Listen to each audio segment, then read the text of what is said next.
Mursalin Sayyidina wa maulana Muhammadin wa ala alihi wa ashabihi ajma'in wa la hawla wa la quwwata illa billahil aliyil azim.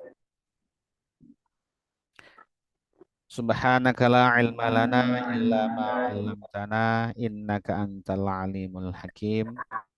Allahumma anfa'na bima 'allamtana wa 'allimna ma yanfa'una wa zidna ilma. Amma ba'd. Alhamdulillah Bapak Ibu sekalian yang dirahmati Allah Subhanahu wa taala.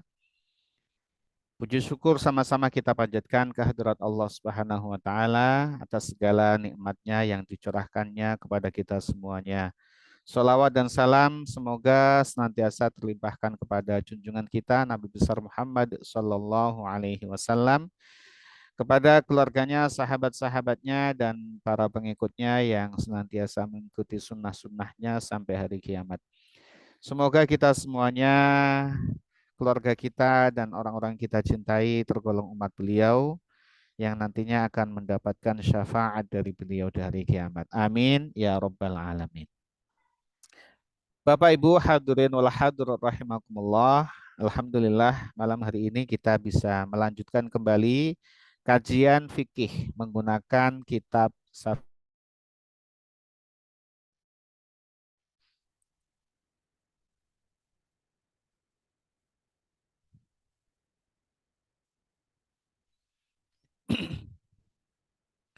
Bapak Ibu sekalian yang dirahmati Allah Subhanahu wa taala. Insya Allah pada malam hari ini kita lanjutkan kembali kajian fikih menggunakan kitab Safinatun Najah. Pada malam hari ini kita sampai pada bab tentang pembahasan rukun wudhu.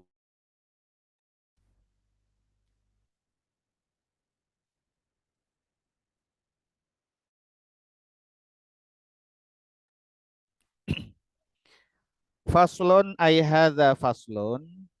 Ini suatu fasal.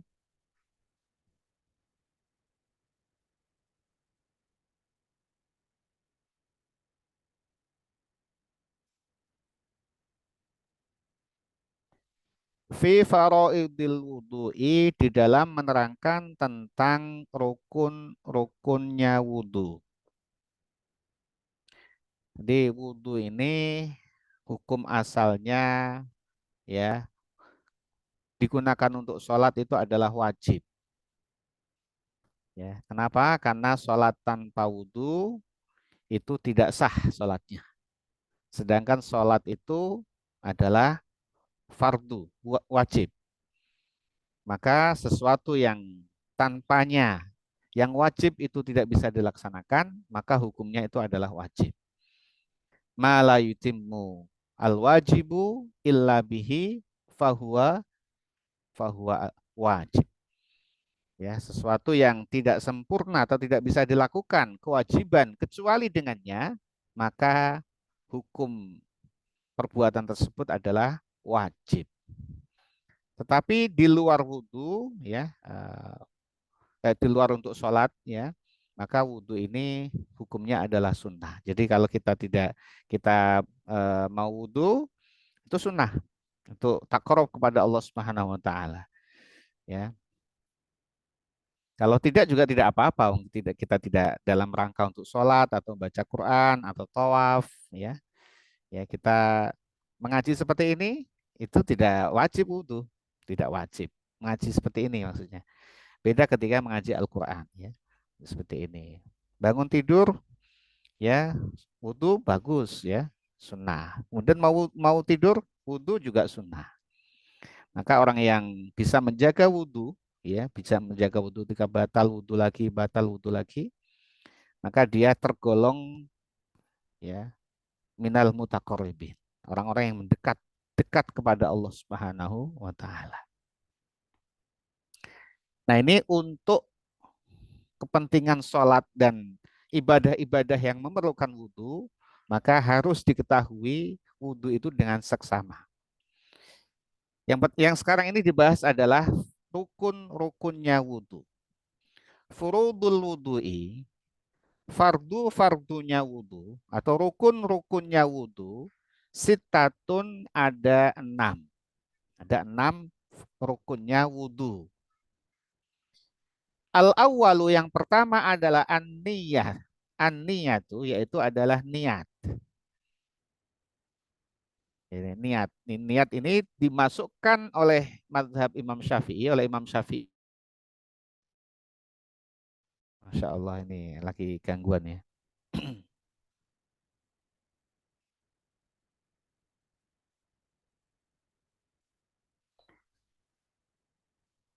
Sampai-sampai kemudian dia harus mengulang-ulang terus ininya.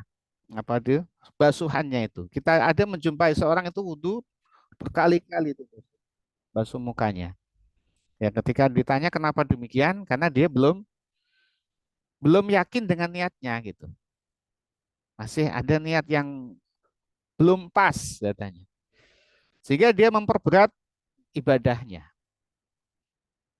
Dia ragu terhadap niatnya sudah pas atau belum, tapi jatuh kepada israf, ya, berlebih-lebihan. Ya. Nah, israf itu sesuatu yang dilarang dalam agama. Berlebih-lebihan itu dilarang dalam agama. Apapun berlebih-lebihan itu dilarang dalam agama. Ya, puasa berlebih-lebihan itu juga dilarang. Ya. Harusnya buka di saat maghrib, buka langsung, enggak. Ya. Dia sampai nanti sholat dulu, baca Quran dulu, terawih dulu, baru buka begitu ya. Nah itu malah justru tidak mendapatkan kebaikan yang seperti itu. Jadi sesuatu yang berlebih-lebihan itu tidak baik. Jadi niat ini di dalam mazhab Imam Syafi'i itu digolongkan sebagai rukunnya wudhu. Memang harus dengan niat. Dasarnya adalah innamal a'malu bin niat. Sesungguhnya ya amal itu tergantung akan niatnya. Sahnya amal itu tergantung akan niatnya. Maka menjadi nomor satu ini niat wudhu. Nah nanti akan dibahas di bab setelahnya mengenai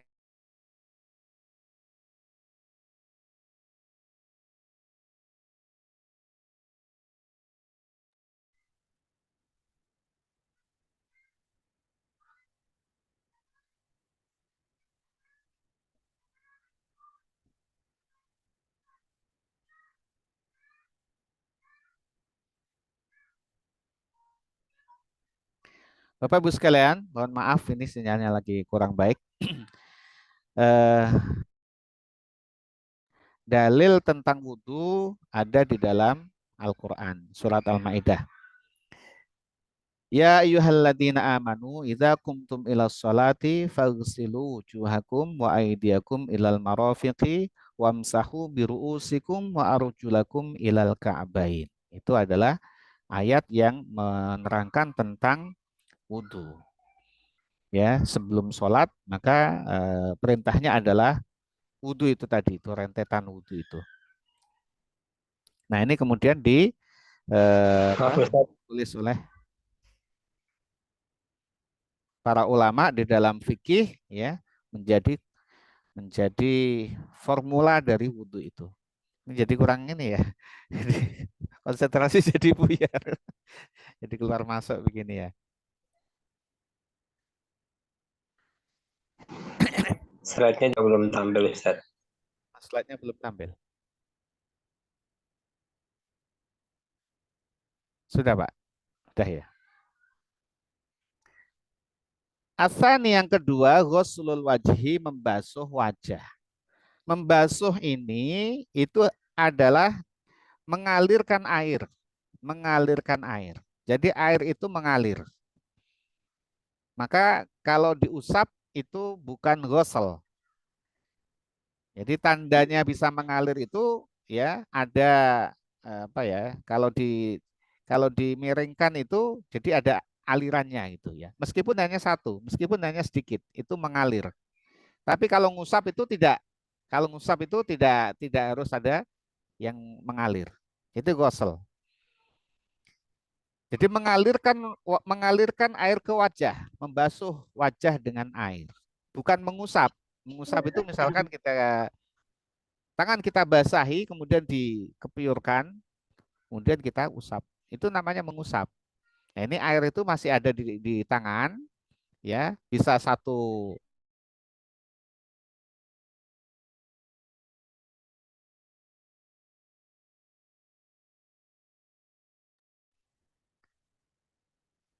Jadi beda ketika air itu di tangan, ya, satu tangkep atau satu satu tangan begini, kemudian dibuang. Nah, ini mengusap jadi. Maka tidak sah wudhu seperti itu. Jadi air itu harus dialirkan. Baik satu tangkap tangan maupun satu telapak tangan. Boleh satu telapak tangan bisa. Ya. Nah, wajah itu batasannya adalah dari atas tempat tumbuh mulai tempat tumbuh rambutnya di atas di sini. Jadi selama dia itu masih ada naik ke atas, dia agak agak lebar, maka diteruskan sampai ke mulai tempat tumbuh rambutnya dia. Jadi di sini ya. Jadi kalau hanya di sini maka belum sampai wajah. Wajahnya belum dibasuh. Wajah ini keseluruhan. Dari atas adalah tempat tumbuh rambut yang pertama sampai kemudian dagunya di sini. Ya. Kemudian sebelah kanan dan kiri adalah ini apa nih namanya ini? Telinga yang apa namanya, Mas? Pentol. Pentil telinga di sebelah kanan sampai sebelah kiri. Itu wajah semua. Termasuk rumah hidung, ya. Semua. Jadi sampai bawah juga begini. Maka caranya adalah dengan mengalirkan air atau mengambil air di satu tangan begini atau dua tangan, kemudian dialirkan ke wajah, kemudian diusap, diratakan semua. Kalau belum sampai dicabut, ini masih bisa dikatakan menyempurnakan. Tapi kalau udah dicabut,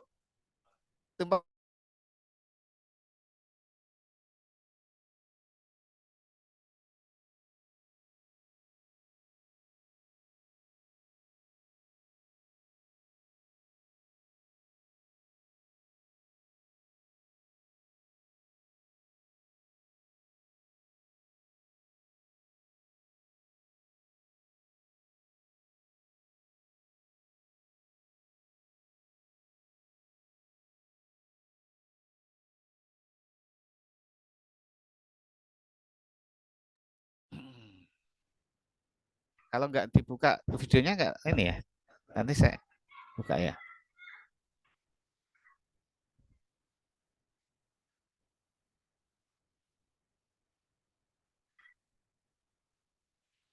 Jadi saya ulangi Bapak Ibu sekalian.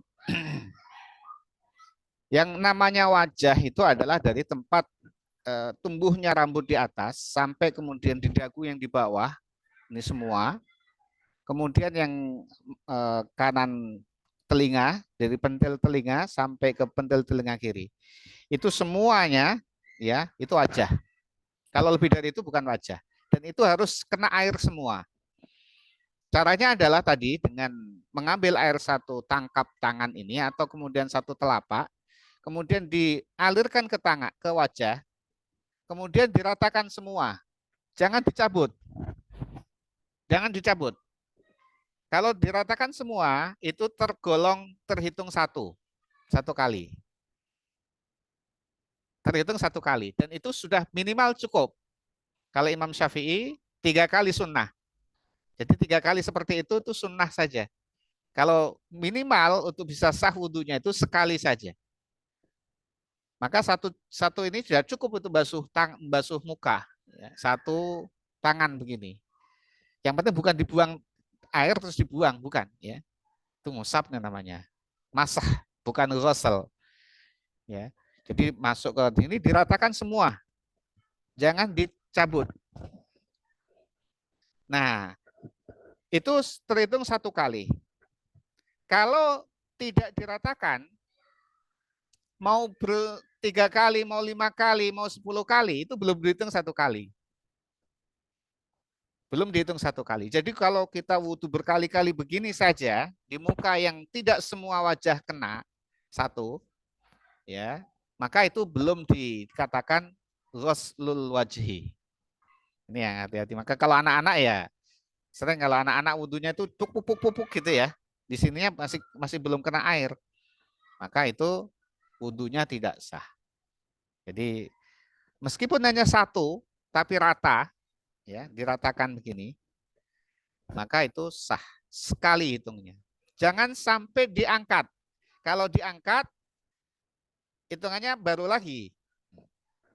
Jadi kalau kita tadi itu misalkan begini, ya, ini belum semua, terus kita angkat, itu belum dihitung satu kali.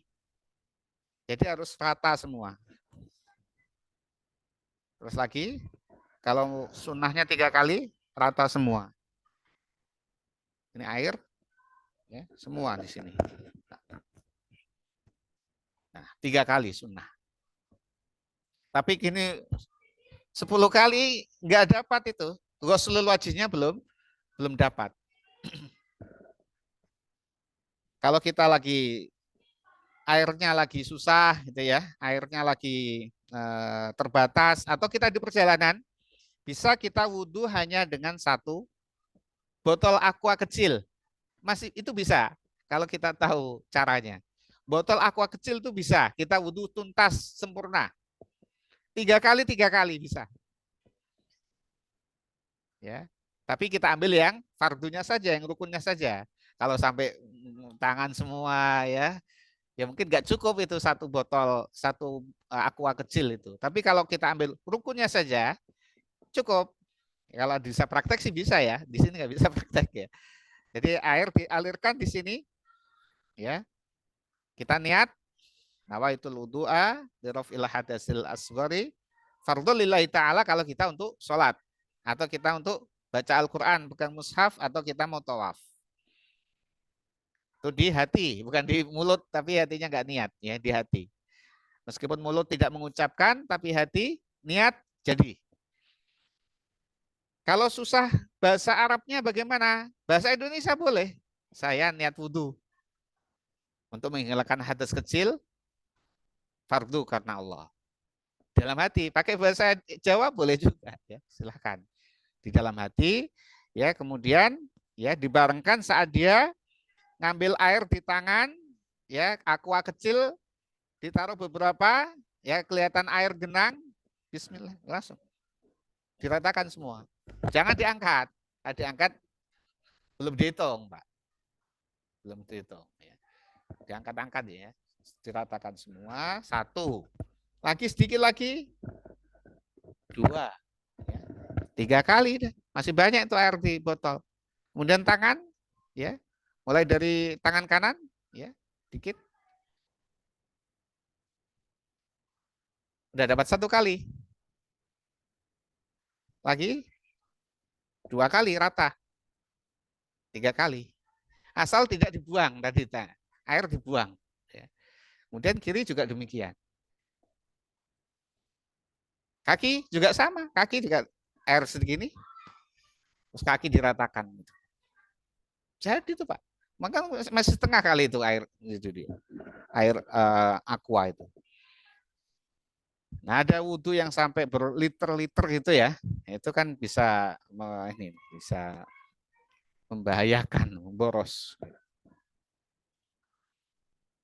Mandi juga bisa Pak, mandi itu juga bisa hemat ini air. Mandi besar, mandi junub, mandi janabah. Ini nggak marem kalau nggak gini pakai shower gitu ya.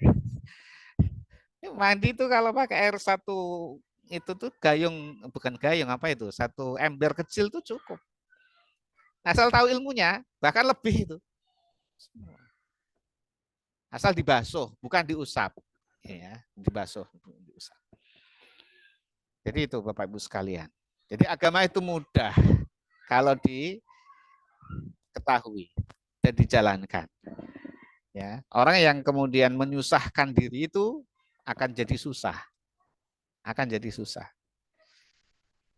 Yuridullahu bikumul yusra wala yuridu bikumul usra. Agama itu kalau dijalani mudah, Pak. Loh kok harus begitu-begitu, masa wudhu harus begitu? Ya, memang harus begitu, tapi dijalankannya dengan mudah. Kalau merasa susah sampai berkali-kali nggak jadi-jadi gitu ya, itu karena dipersusah sama dia. Kemudian asalisu yang ketiga, ghuslul yadaini, membasuh kedua tangan ma'al mirfaqaini beserta apa? Sikunya. Jadi kalau mazhab Syafi'i ya ma'a beserta. Kalau di Al-Qur'an kan faghsilu wujuhakum wa aydiyakum ilal marafiq. Nah, maka ilal marafiq itu ya itu adalah harfu jar, huruf jar ila sampai itu Imam Syafi'i sampai itu menyentuh dan sampai semua disempurnakan. Tapi ada yang memaknai ila itu tidak mesti harus menyentuh, maka tidak sampai siku. Ada yang seperti itu. Jadi kalau Imam Syafi'i masukkan semua, ya ihtiyat namanya, berhati-hati. Jadi nanti pengadilannya Allah Subhanahu Wa Taala yang akan mengadili itu. Kita nggak boleh mengadili ya, ada wudhu nggak sampai siku. Dia memahami dengan mazhab yang lain nggak sampai siku, nggak usah disalah-salahkan. Gitu.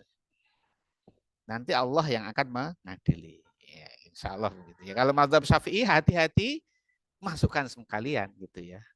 Sehingga itu sudah jelas masuk gitu. Dan itu tadi cukup dengan air satu gini bisa diratakan semua. Ya, tangan.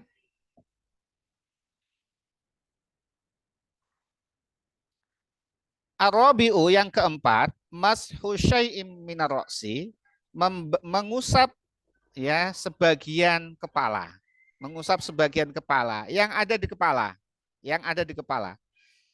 Ya, kalau kepalanya tidak ada rambut, maka ya kepala itu diusap. Kalau Imam Syafi'i diusap. Usap. Sebagian bahkan sebagian sedikit aja boleh kalau Imam Syafi'i. Kita ya, Imam Syafi'i boleh. Ya kalau mazhab yang lain ada yang harus semua. Bahkan semua gitu yang diusap. Kalau Imam Syafi'i sebagian kecil boleh. Kalau nggak ada rambutnya ya kepalanya. Kalau ada rambutnya ya rambutnya yang ada di kepala itu. Tidak harus sampai ke kulit kepala gitu, nggak harus. Bahkan kalau rambutnya panjang boleh itu rambutnya di sini boleh. Ya, itu mazhab Imam Syafi'i. Yang benar yang mana? Yang tahu ya Allah Subhanahu wa taala yang akan mengadili nantinya. Kalau kapasitas dari Imam Syafi'i sudah ya bahkan disebutkan dalam hadis Rasulullah SAW, tapi tidak menyebutkan itu nama Imam Syafi'i. Jadi orang yang alim dari turunan Quraisy itu nanti akan nyumrambah ke dunia itu ilmunya, akan menjadi arus besar ilmu di dunia itu. Maka dari empat Imam Abu Hanifah, Imam Malik, Imam Syafi'i, dan Ahmad bin Hambal, itu dari keempat imam mujtahid tadi, yang keturunan Quraisy itu Imam Syafi'i. Ya. Ya, itu disebutkan ilmunya itu akan menjadi arus dunia.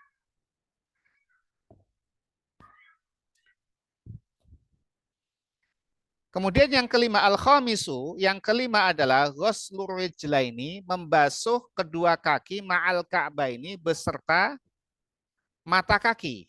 Beserta mata kaki. Ya, dilebihkan. Ya, bahkan kalau di dalam hadis itu nanti itu orang yang wudhu itu akan terlihat ya bersinar atas bekas air wudhunya. Jadi ya semakin banyak makin bagus sebenarnya itu ya. Dan as-sadisu yang keenam adalah at-tartibu, tartib. Tartib inilah Imam Syafi'i. Madhab Imam Syafi'i itu ada memasukkan tartib. Ya, tertib yang keenam. Kalau imam yang lain tidak ada memasukkan tertib, Pak. Karena memahami faghsilu wujuhakum wa aydiyakum ilal marafiqi wamsahu biru'usikum pakai wa itu dimaknai tidak mesti tertib, tidak mesti urut gitu. Misalkan di sini Pak Ajizi datang beserta Pak Mutijo misalnya. Ya, bersama Pak Ajizi sama Pak Mutijo datang. Itu ya Pak Ajizi dulu atau Pak Mutijo dulu sama-sama dan gitu ya. Pak Ajizi dan. Ya, dan Mas Suko ya bisa Mas Suko dulu atau Pak Ajizi dulu. Atau Pak Ajizi dulu, Mas Suko dulu. Namanya dan ya. Itu maka dipahami tartib itu tidak rukun di dalam mazhab yang lain. Tapi mazhab Syafi'i tartib itu rukun. Tapi kita coba saksikan semua mazhab tidak berani itu Pak, wudunya nggak tertib Pak. Nggak berani itu, meskipun dia itu tidak memasukkan tertib itu menjadi rukun, tidak ada itu di dalam Al-Quran. Fagsilu wujuhakum wa aydiyakum ilal marafiq wamsahu bi ru'usikum wa arjulakum ilal ka'bain wa tartib, enggak ada tertibnya. Tapi Imam Syafi'i masukkan tertib. Ini berani sekali ibaratnya gitu ya. Tertib rukun itu bukan sesuatu yang temeh-temeh, harus dilakukan gitu. Tapi prakteknya secara teori memasukkan tertib, imam yang lain tidak memasukkan tertib, prakteknya semuanya tertib. Maka itu dikatakan bahwa pendapatnya Imam Syafi'i itu menjadi arus dunia. Ya, nggak berani kita orang lain itu yang mazhab yang lain wudu, muka, terus kepala, baru tangan, gitu ya. Meskipun mereka nggak masalah itu, karena bukan rukun. Kalau Imam Syafi'i rukun, kalau nggak sah, gitu ya. Maka dari itu Bapak Ibu sekalian, ya ini sedikit ya perluasan dari pembahasan rukun-rukun wudu. Sudah menjelang Isya ya. Ini sekali lagi mohon maaf atas ketidaklancaran jaringan internet. Ya, mudah-mudahan kita digolongkan oleh Allah Subhanahu wa taala sebagai hambanya yang soleh, hambanya yang beriman, dan nanti meninggal wafat menghadap Allah Subhanahu wa taala dalam kondisi husnul khotimah. Amin. Ya amin, amin ya rabbil alamin. Kita tutup kajian kita dengan membaca doa kafaratul majlis. Bismillahirrahmanirrahim. Subhanakallahumma wa bihamdika asyhadu an la ilaha illa anta astaghfiruka wa atubu ilaik. Wa'alafu minkum. Wassalamualaikum warahmatullahi wabarakatuh. Waalaikumsalam warahmatullahi wabarakatuh. Terima kasih Ustaz.